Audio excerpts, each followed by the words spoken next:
gayu. Ya garin dai. Shayin gayu. Dai kai da fatan dai baka sa wani abu ba. Wallahi ba abin da na sa. Makon san faɗi yanzu rayuwar ba ta yi. Wai kawai don ta jaraba da masifa na duniya. Kawai ba aro ya zai da wai kamo ta mutane canza mutane kuɗi.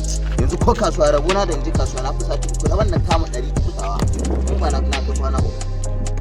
Ba da Allah. Kwana uku? To. Ai ka gani nan tunda ba riyawa ba to samu ko ni dai rabiya ban to samu ba. Ina faɗa ma nan aljihuna ba ko sisi da na ma samu wani kuɗin na je kanti kan ina ta yawo ina faɗa ma sai da na wahala kafin in samu an aishi kuɗin na.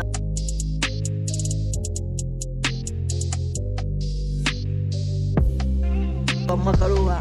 Wai yanzu sai ka nemi kuɗi da wahala, wai kashe su ma sai da wahala.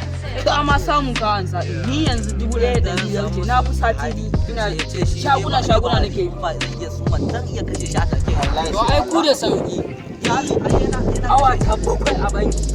Ina layi amma ko 5,000 ba a banki. Ai idan za a samu ma mai son bayar Awan ka bakwai.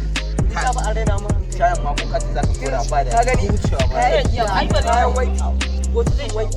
Na kumshi na tafi wai yadda ne sati biyu. Bai da kuma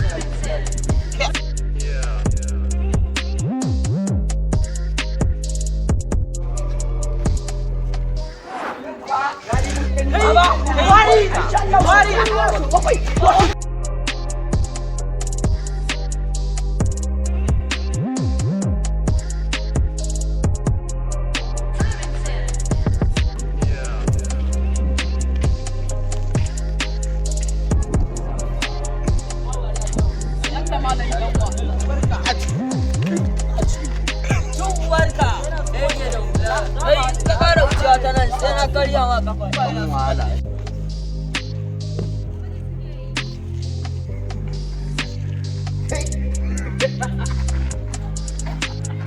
Sai